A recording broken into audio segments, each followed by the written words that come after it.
오늘 우리가 나누는 말씀 열왕기상 19장의 말씀으로 나를 보내신 자리라는 제목으로 같이 말씀을 나누려고 하는데, 자, 여러분 오늘 말씀을 보면 엘리야는 극도의 스트레스를 받고 있습니다. 그렇죠? 그냥 스트레스를 받는 것이 아니라 죽고 싶을 만큼의 스트레스를 받고 있어요. 앞선 열왕기상 18장의 내용은 여러분이 잘 아시는 그 유명한 말씀입니다. 갈멜산에서 엘리야와 바알 선지자들이 대결을 하는 장면이 바로 열왕기상 18장의 말씀입니다. 오랫동안 이스라엘 땅에 비가 오지 않았어요. 가뭄이 정말 심했어요. 그러자 엘리야와 그 선지자들이 누가 참된 신인지 한번 대결해보자. 그래가지고 갈멜산 위에다 제단을 이렇게 딱 쌌습니다. 송아지도 올려놓고 막 이렇게 해서 쌓아놓고 하늘을 향해서 기도하죠. 그럴 때 하늘에서 불이 쫙 내려와가지고 엘리야의 제단만 완전히 다 태워 없애버립니다. 그러자 그것을 보고 있던 이스라엘 백성들이 와, 엘리야가 믿는 하나님이 참된 하나님이구나 그러면서 바알 선지자 450명을 싹 죽여버리죠. 그러자 하늘에서 비가 내려서 이스라엘의 가뭄이 해결된 장면이 바로 앞선 18장의 내용이에요. 그리고 나서 19장에 딱 넘어왔습니다. 19장 1절에 이스라엘 왕 아합이 자신의 아내인 이세벨에게 그 모든 일들을 다 얘기를 해줘요. 그러니까 이세벨이 그 얘기를 듣고 내가 내일 이맘때까지 엘리야 너를 반드시 죽여 없애버릴 거야 이렇게 얘기를 합니다.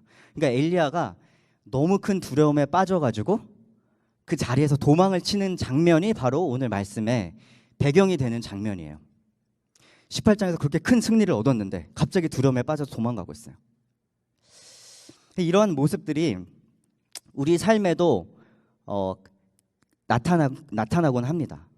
우리의 영적인 상태가 업 앤 다운이 있어요. 어떻게 보면 어쩔 수 없는 숙명인 것 같아요. 우리가 이 땅에 살면서 저 천국을 바라보면서 달려나가고 있는데, 우리가 2018년도 성령과 함께하는 삶을 선포하면서 4개월을 열심히 달려왔습니다. 이게 교회 사역을 뒤돌아보면 굵직굵직한 그 예배들 또 사역들을 많이 해왔어요. 멀게는 찬양 기도회를 했었고, 또 부활절 예배를 했었고, 또 전교인 야외 예배도 했었고, 또 청년 헌신 예배도 했었고, 가깝게는 전과적 연합 예배까지 어떻게 보면 되게 정신없이 달려온 것 같아요. 이런 예배들을 통해서 하나님께서 우리에게 큰 은혜를 주시고 성령님께서 일하심을 우리가 바라봐 왔는데, 우리가 잊지 말아야 할 것은 무엇이냐면, 우리가 이렇게 하나님을 일을 하고자 열심으로 이렇게 일을 할 때는 악한 영도 사탄도 눈을 이렇게 부릅뜨고 우리를 잡아먹으려고 온갖 괴계와 술수로 노리고 있다는 것입니다. 공격을 하려고. 또 공격이 들어오는 것이죠. 그래서 막 이런 일들을 하면 주님의 일을 했다고 하는데 막 힘들 때도 있어요. 막 이 사람을 섬겼어요. 목장에서도 이 사람 섬기고 교회 사역하고 막 식당 밥하고 막 그러는데 좋은 말이 안 들려와요. 이 사람이 나한테 나이스하게 하지 않아. 교회에 막 성령 충만함이 넘치면 막 해피하고 으쌰으쌰 해야 될 것 같은데 우리의 삶의 모습은 퍼펙트하지 않다는 것이죠. 이런 일이 우리 교회는 없겠죠? 근데 이제 또 우리가 계속 2018년도를 계속 달려나가야 되잖아요. 그러니까 또 성령 충만함을 우리가 모토로 삼고 열심히 달려나가고 있으니까 분명히 사탄은 팔짱을 이렇게 끼고 멀리서 지켜만 보고 있지 않을 거란 말입니다. 우리의 가정과 직장과 사업에서도 마찬가지입니다. 우리 모두는 목사인 담임 목사님이나 저나 다른 사역자뿐만 아니라 우리 모두는 하나님께 부르심을 받았습니다. 우리 모든 하나님께 부르심을 받았어요. 사역자들만 부르심을 받아서 사역을 하는 것이 아닙니다. 하나님께서 가정에서, 직장에서, 사업에서 하나님께서 사명을 주시고 미션을 주셔서 여러분께서 거기 가 계시는 것이죠. 내가 가정에서 선교사로 파송받았다는 그런 마음이 있어요. 믿지 않는 우리 가족들 전도해야지. 그러면서 섬기고 또 예수의 제자된 모습으로 잘 본을 보이기 위해서 생활을 하는데 돌아오는 건 막 짜증밖에 없어요. 막 고뇌에 빠지죠. 내가 뭐 잘못 살고 있나? 디프레션에 빠지기도 합니다. 사업에서도 직장에서도 자꾸 컨플릭션이 일어나기도 하고 밤 늦게까지 새벽같이 나와가지고 일하고 빵도 굽고 막 이렇게 하시는데 교회 오면 몸이 피곤해. 예배 드리기가 쉽지 않아요. 나는 하나님께서 이걸 나를 불러주셨다고 생각하셔서 해서 이 일을 하고 있는데 왜 교회 오면 이렇게 교회 생활하는 것이 쉽지 않지? 하나님의 말씀을 순종한다고 따라왔는데 이게 맞는 것일까? 막 이런 생각이 들 때도 있어요. 영적인 업 앤 다운이 우리 모두의 삶에는 있을 수가 있습니다. 엘리야도 오늘 그러고 있죠. 그래서 오늘은 우리 이 19장 말씀을 살펴보면서 우리가 특별히 좀 내가 영적으로 신앙생활이 좀 힘들다, 좀 디프레션에 빠지는 것 같다, 내가 이 상황 판단이 잘 안 된다, 하나님을 잘 바라볼 수가 없다, 이럴 때 우리는 어떻게 해야 될까? 그리고 또 우리가 앞서 말씀드린 것처럼 2018년도 교회에서 집중적으로 성령을 바라는 그런 신앙생활을 할 때, 악한 영이 공격을 해올 때, 혹여나 우리가 흔들릴 때, 그러지 않기를 바라지만 우리는 어떻게 해야 될까? 이런 것들을 선제적, 예방적 차원에서도 한번 나눠보고 싶었습니다. 자, 오늘 말씀으로 돌아가서 말씀을 보면 1절에 이세벨이 죽이겠다고 하잖아요. 그렇죠? 이세벨이 죽이겠다고 하니까 엘리야가 두려움에 빠져서 도망을 갑니다. 브엘세바라는 곳까지 가요. 브엘세바는 유다의 가장 남쪽, 유다의 가장 남쪽 경계선에 있는 그런 데였거든요. 그러니까 아마도 이세벨의 힘이 닿지 않는 곳이었겠죠. 근데 거기서 하루를 더 가서 광야까지 가서 광야에 로뎀나무 밑에서 이렇게 쓰러져 버립니다. 쓰러져 버려요. 로뎀나무. 그러자 하나님께서 천사를 보내가지고 엘리야에게 이렇게 말씀하세요. 이것을 먹고 내 갈 길을 마저 가거라. 내가 갈 길을 마저 가지 못할까? 하나님께서 염려하고 계세요. 왜일까요? 하나님께서는 내 갈 길을 가서 40일을 더 걸어가서 호렙산까지 가라고 말씀해 주세요. 왜일까요? 왜 호렙산까지 가라고 하실까요? 자, 여러분, 우리가 이 로뎀나무는 되게 우리 한 번쯤은 다 들어보셨어요. 이 이야기가 너무나 유명하고 로뎀이라는 단어가 좀 이쁘죠. 그래가지고 제가 예전에 어떤 교회 갔더니 교회 카페가 로뎀이에요. 카페 이름이. 성도들이 거기 모여가지고 같이 차 마시고 책도 읽고 뭐 교제하고 그런 카페가 이름이 로뎀이더라고요. 그래서 또 제 후배 중에 CCM 가수가 있는데 그 친구 또 노래 제목이 뭐 로뎀나무 아래서 뭐 이런 제목도 있어요. 그러니까 우리 로뎀나무라는 데 많이 꽂혀 있는데 엘리야의 회복이 로뎀나무에서 완전히 이루어졌습니까? 우리가 19장 후반 끝까지 갔지만 19장 후반에 가면 엘리야가 하나님과 스트러글하고 하나님에게 불평하는 모습이 나와요. 엘리야는 로뎀나무에서 완전한 회복이 이루어지지 않았습니다. 우리가 로뎀을 얘기할 때 회복을 많이 얘기하는데 사실은 그렇지 않아요. 하나님께서는 로뎀에서 결판을 짓지 않으시고 호렙산까지 40일을 더 가라고 말씀하세요. 이유가 뭐냐는 거죠. 저는 여기서 세 가지 말씀을 드리고 싶습니다. 하나님께서 우리를 회복시키실 때는요, 세 가지를 기억해야 돼요. 첫 번째, 하나님의 시간에. 두 번째, 하나님의 장소에서. 세 번째, 하나님의 방법으로. 다시 한번. 하나님이 우리를 회복시키실 때는 첫 번째, 하나님의 시간에, 하나님의 장소에서, 하나님의 방법으로 회복을 시키신다는 거예요. 자, 그래서 오늘 이제 세 가지 중에 첫 번째는 짧게 얘기를 하고 넘어가려고 그래요. 분명하게 40일을 걸어갔어야 됐어요. 엘리야가 순종을 해서. 그러니까 하나님의 시간은 분명하게 오늘 말씀에 나타나 있습니다. 특별히 그래서 장소와 하나님의 방법에 대해서 좀 얘기를 해보려고 하는데, 엘리야의 여정을 보면 좀 흥미로운 점이 있습니다. 자, 브엘세바에 갔죠. 광야로 나아갔죠. 40일을 걸어갔죠. 호렙으로 갔죠. 그 다음에 마지막에 동굴로 들어갔습니다. 제가 5가지를 말씀드렸는데 어떤 생각나는 사람이 혹시 있으세요? 제가 이 5가지 말씀드렸을 때 광야, 호렙, 40일, 동굴, 그 다음에 또 뭐 있었죠? 5가지를 말씀드렸는데 모세. 저는 모세가 생각납니다. 출애굽기 2장에서 모세는 사람을 죽이고 두려워가지고 광야로 도망갔어요. 민수기 11장에서는 모세가 사역이 너무 힘들어가지고 하나님한테 나 죽고 싶어요 이렇게 얘기했어요. 엘리야처럼. 40일간 호렙산에서 모세는 하나님을 만났죠. 그리고 이제 엘리야가 동굴에 들어가 있는데 오늘 말씀 끝부분에 보면 이 동굴은 아마도 출애굽기 33장 22절에서 얘기하는 반석 틈이나 바위 틈을 얘기하는 것으로 학자들은 봅니다. 그러니까 오늘의 이 말씀은 모세를 자꾸 생각나게 해요. 이 엘리야의 여정은. 그 이유는 뭐냐면 크게 2가지입니다. 첫 번째는 이 열왕기의 말씀을 받고 있는 사람들은, 유대인들은 포로로 잡혀 있는 사람들이거든요. 나라가 망해서. 그러니까 이 사람들한테 엘리야와 같은, 모세와 같은 이 대선지자들도 이런 영적인 어려움을 겪었다라고 위로해주고 있는 겁니다. 지금 나라가 망했잖아요. 절망 중에 절망에 빠져 있는 사람들이잖아요. 변화산에 누가 있었죠? 예수님, 엘리야, 모세. 유대인들에게 엄청난 사람들이었거든요. 그러니까 이렇게 대단한 사람들까지도 영적인 디프레션에 빠졌어. 괜찮아, 그럴 수도 있어 라고 얘기해 주는 게 첫 번째예요. 두 번째는 뭐냐면 호렙이 갖고 있는 의미입니다. 호렙산이 갖고 있는 의미. 나라를 잃어버린 이 사람들에게 호렙은 어떤 의미냐? 이스라엘이라는 나라가 기틀이 잡힌 곳이에요. 호렙에서 모세가 법을 받았잖아요. 이스라엘이라는 나라가 시작된 곳이 바로 호렙이었거든요. 그리고 모세가 하나님과 1대1로 만났던 40일간 만났던 장소입니다. 역사적인 장소예요. 하나님께서 엘리야를 그 역사적인 장소로 부르셨어요. 하나님의 장소로. 그래서 여기서 우리가 적용할 수 있는 것이 무엇이냐면요. 우리가 이제 힘이 듭니다. 아, 디프레션에 빠졌어요. 아, 나 어떻게 해야 되지? 막 고뇌가 와. 막 어려워요.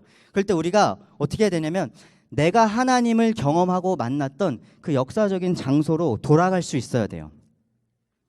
좀 더 프랙티컬하게 말씀드리면 이 장소는 여러분이 지금도 가실 수 있는 실제적인 장소일 수도 있습니다. 예를 들면 이런 겁니다. 제가 예전에 MD부를 할 때 교수님, 윤리학 교수님 중에 닥터 거프라는 분이 계셨는데 그분은 어떤 분이셨냐면 IMB 아세요? 남침내 교단 선교부 거기에서 남아메리카 전체를 총괄하시는 책임자셨어요. 그러니까 얼마나 생각할 게 많고 스트레스가 많으셨겠어요. 그래서 그분이 어느 날 너무 고뇌가 많아서 운전을 이렇게 막 하고 가다가 너무 힘들어서 어느 나무 밑에 차를 딱 대신 거예요. 그리고 그 나무 밑에서 하나님께 막 기도를 했더니 하나님께서 그 자리에 은혜를 부어주시고 회복을 시켜주셨다라는 간증을 하시더라고요. 그러면서 그게 그 도로가 자주 다니던 도로이셨기 때문에 그 도로를 다닐 때마다 그 나무를 보게 되잖아요. 그 나무를 볼 때마다 하나님의 일하심이 생각이 나는 거예요. 다 리프레시가 되는 거예요. 그래서 가끔은 거기다 차를 대고 기도하기도 하고. 여러분이 갖고 계신 역사적인 장소는 여러분이 기억하시거나 마음에 있는 장소일 수 있어요. 저는 어떤 거 있냐면 제가 신학을 하기 싫어서 10년을 도망 다녔습니다. 10년을 도망 다니다가 군대 있을 때 그때 제가 예전에도 말씀드렸지만 제가 뮤지컬 하는 선교단에 있었는데 투어를 하다가 그 서울 한 공항 근처에 어떤 교회에서 토요일 날 이렇게 사역을 하는데 뮤지컬이니까 연기가 막 이렇게 될 거 아니에요. 액터들이 하고 있는데 그 장면이 요한복음 21장이었어요. 21장. 예수님이 베드로를 부르시는 그 장면. 그 장면을 딱 보는데 연기였지만 그 장면이 저한테는 말씀으로 이렇게 딱 다가와 꽂혔거든요. 그래서 제가 그 자리에서 아, 내가 신학교 가야 되는구나 이렇게 깨달았어요. 그래서 제가 10년을 신학 공부했지만 하고 있지만 이게 회의가 들 때가 있습니다. 돈도 없고 힘들고 내가 한국에서 일반 대학 나와가지고 좋은 공기업에서 오퍼도 받았고 뭐 이런 일들이 있었는데 내가 돈도 잘 벌고 뭐 그랬었겠는데 왜 이런 생각이 솔직히 인간적으로 들 때가 있어요. 그런 생각이 들 때마다 그걸 떠올리면서 아, 하나님 날 부르셨지. 그리고 기도합니다. 최근에도 있었어요. 무슨 일이 있었냐면 논문을 한 부분을 교수님한테 냈는데 교수님이 리젝했어요. 너 다시 써와. 그 마음이 너무 힘든 거예요. 리젝 당하니까 감정적으로. 그래가지고 우리 사모님하고 쉐어했는데 사모님이 저한테 뭐라 그러셨는지 아세요? 교수님이 리젝했지 하나님이 리젝하신 게 아니잖아요. 하나님이 리젝하면 큰일 나는 거죠. 근데 그게 하나님의 위로로 들렸어요. 제가. 그래서 제가 생각하기로 아, 논문 쓰다가 힘들면 그 생각을 해야 되겠다. 그 말씀을 떠올려야 되겠다. 제가 이 생각을 했다니까요. 자, 그래서 여러분께서도 하나님을 만나고 경험하셨던 그러한 장소가 있을 것입니다. 그래서 내가 힘들거나 그럴 때 하나님을 만났던 그곳으로 돌아가야 돼요. 왜죠? 기독교는 체험의 종교니까. 하나님과의 나와의 관계는 머릿속에 있는 게 아니고 관념으로 있는 것이 아니라 실제로 체험적으로 내가 이루어냈던 것이니까. 그래서 내가 어려움이 있을 때는 하나님을 감격적으로 만났던 그 거룩한 장소로 돌아가야 된다는 것이에요. 돌아가면 어떻게 되느냐? 하나님이 하나님의 방법으로 일을 하십니다. 어떻게 일을 하시는지 볼까요? 동굴에 갔어요. 엘리야가 동굴에 갔어요. 하나님이 물어보십니다. 9절 읽어볼게요. 자, 엘리야는 거기에 있는 동굴에 이르러 거기에서 밤을 지냈다. 그때 주님께서 그에게 말씀하셨다. 엘리야야, 너는 여기서 무엇을 하고 있냐? 너 여기서 뭐 하고 있니? 엘리야야, 이렇게 물어보세요. 하나님 부르셨는데 이제 엘리야가 뭐라고 얘기하시죠? 10절에 이스라엘 자손은 주님과 맺은 언약을 버리고 주님의 제단을 헐었으며 주님의 예언자들을 칼로 쳐서 죽였습니다. 이제 나만 홀로 남아있는데 그들은 내 목숨마저도 없애려고 찾고 있습니다. 이렇게 대답했어요. 여러분, 엘리야의 말이 맞아요? 여기서? 맞습니까? 어떻게 생각하세요? 반만 맞아요. 반만. 무슨 얘기냐? 목숨의 위협을 분명히 받고 있습니다. 그렇죠? 근데 누가 자신을 죽이려고 하나요? 이세벨이 죽이려고 해요. 이스라엘 백성이 죽이려고 합니까? 이세벨이 죽이려고 해요. 반만 맞아요. 그 우리가 어떻게 할 수 있죠? 18장 39절 바로 전장에 하늘에서 불이 떨어져서 제단을 다 태우니까 이스라엘 백성들이 그걸 보고 뭐라 그랬느냐면 온 백성이 이것을 보고 땅에 엎드려서 말하였다. 그가 주 하나님이시다. 그가 주 하나님이시다. 이스라엘 백성은 하나님을 하나님으로 고백하고 있습니다. 엘리야는 엘리야만 하나님이 하나님이신 줄 모르고 있는 것 같아요. 지금 상황을 보니까. 그렇지 않습니까? 그러니까 하나님이 어떻게 하시죠? 하나님이 자신을 보여주세요. 이 사람 이해 못하고 있으니까, 엘리야가 이해 못하고 있으니까 자신을 나타내십니다. 11절에 자, 제가 계속 있습니다. 11절 12절 계속해서 읽을게요. 자, 주님께서 말씀하셨다. 이제 곧 나 주가 지나갈 것이니 너는 나가서 산 위에 주 앞에 서 있어라. 크고 강한 바람이 주님 앞에서 산을 쪼개고 바위를 부수었으나 그 바람 속에 주님께서 계시지 않았다. 안 계셨어요. 그 바람이 지나가고 난 뒤에 지진이 일었지만 그 지진 속에서도 주님은 계시지 않았다. 또 안 계셨어요. 지진이 지나가고 난 뒤에 불이 났지만 그 불 속에서 주님께서 계시지 않았다. 불 가운데서도 주님이 안 계셨어요. 그 불이 난 뒤에 부드럽고 조용한 소리가 들렸다. 그리고 말씀하시죠. 소리 가운데 주님이 계세요. 소리 가운데. 매우 흥미로운 부분입니다. 성경을 보면, 구약을 보면 하나님께서 자신을 나타내는 전형적인 방법이 있어요. 전형적인 방법. 그 중에 하나가 뭔가요? 우리가 잘 아는 불이에요. 불.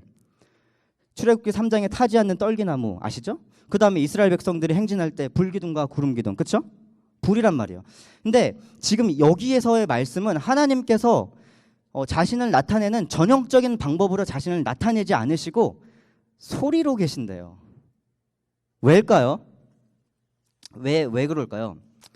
자, 이세벨을 엘리야를 공격하고 죽이려고 하는 사람은 이세벨입니다. 바알을 등에 업은 이세벨이에요. 그렇죠? 바알은 어떤 신이었습니까? 농경의 신이었어요. 농경의 신, 농사의 신. 그러니까 자연 현상들을 주무르고 있는 사람들이 그렇게 믿고 있던 신이었어요. 바알, 바람, 불, 지진, 자연 현상들. 그런데 오늘 말씀에 하나님은 이런 자연 현상에 계시지 아니하고 소리에 계신대요. 그게 무슨 얘기죠? 하나님은 엘리야에게 나는 바알과 다르다. 나는 바알과 다르다. 이 얘기를 하고 있는 거예요. 엘리야한테. 그걸 지금 가르쳐주고 계신 거예요. 나는 바알과 다른 신인데 넌 도대체 여기서 뭐 하고 있니? 지금 엘리야에게 이렇게 말씀하고 계신 겁니다. 나는 네가 두려워하고 있는 그 바알, 너의 그 문제보다 큰 하나님인데 너는 여기서 무엇을 하고 있니? 이게 바로 하나님의 말씀인 거예요. 그래서 우리가 어려움이 있을 때 그 어떤 역사적인 거룩한 하나님을 만났던 장소로 딱 돌아가서 제일 처음 내가 던져야 할 질문, 하나님은 도대체 나에게 누구신가? 하나님은 도대체 나에게 누구시길래 나는 여기서 이러고 있는가? 이 질문을 던져야 된다는 겁니다.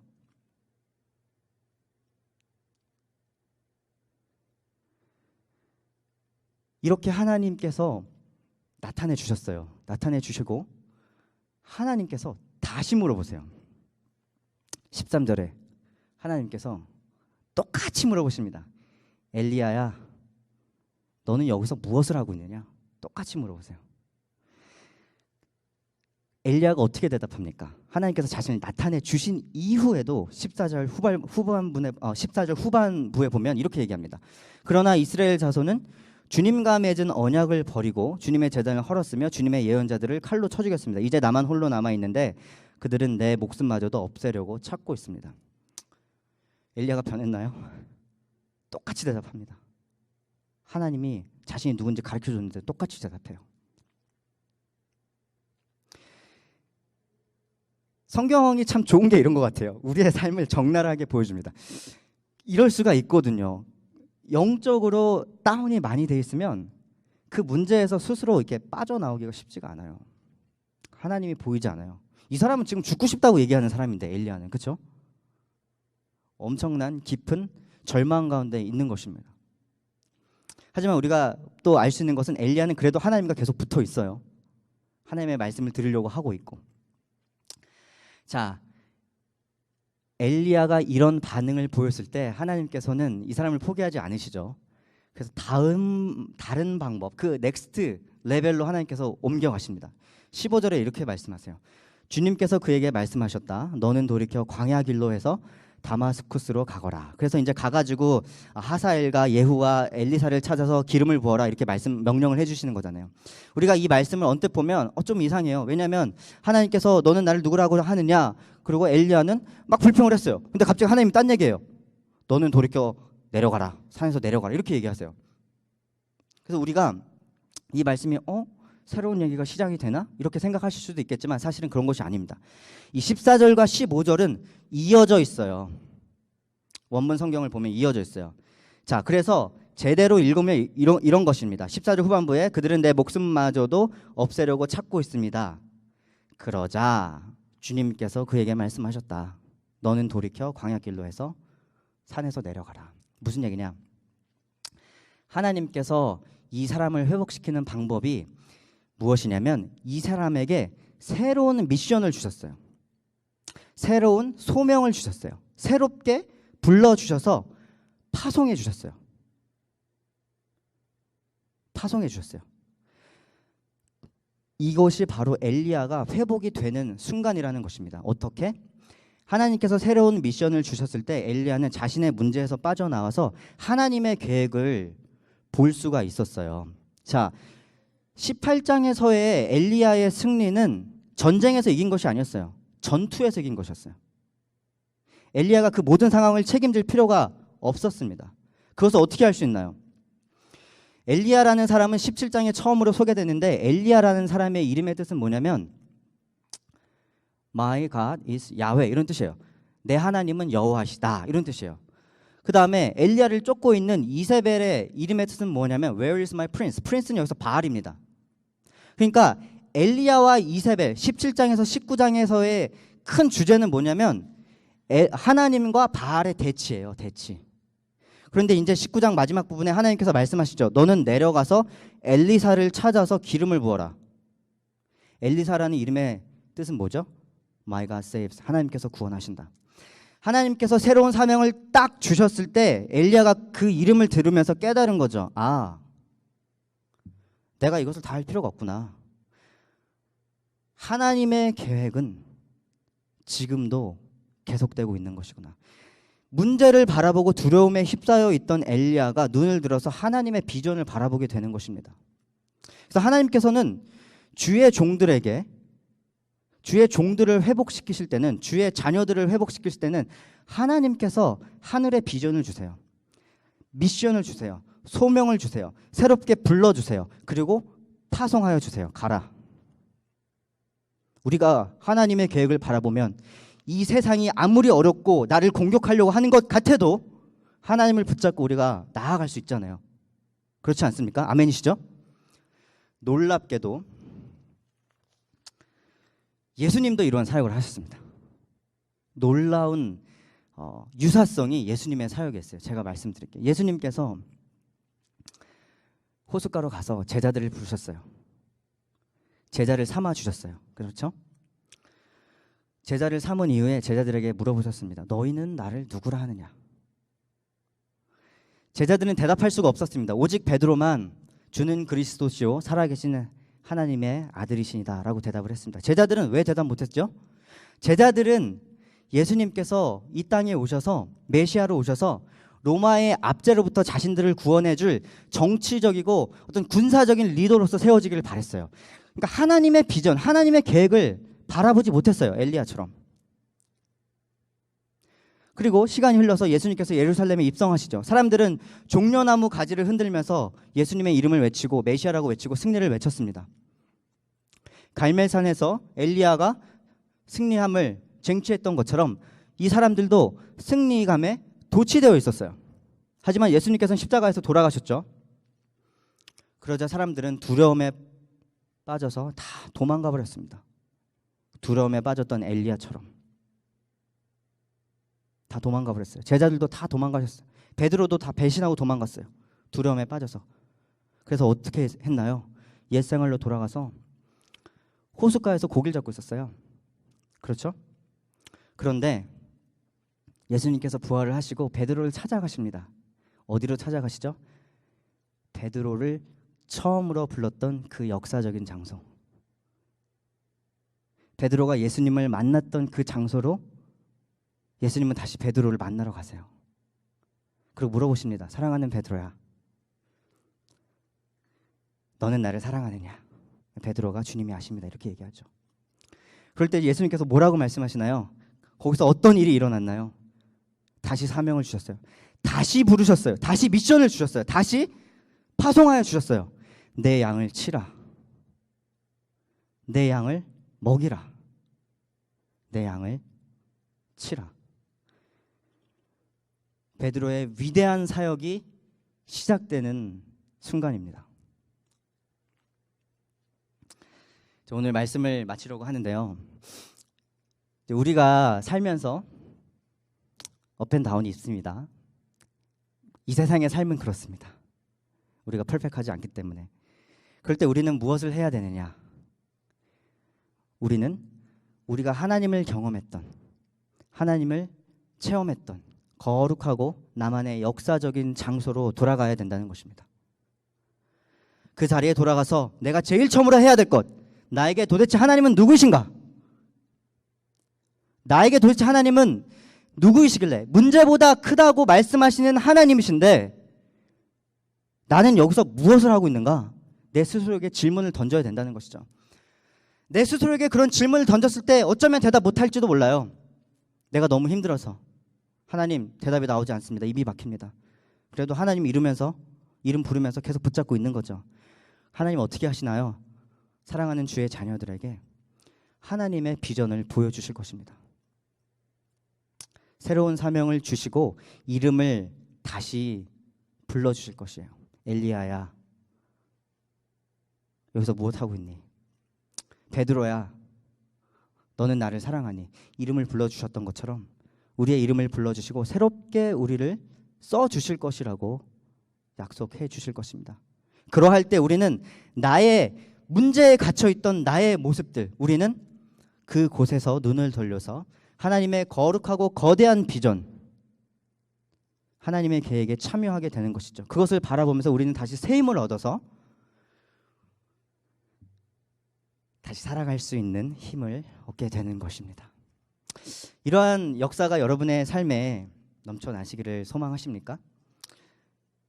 이러한 일이 저와 여러분의 삶에 넘쳐나기를 주님의 이름으로 축원합니다.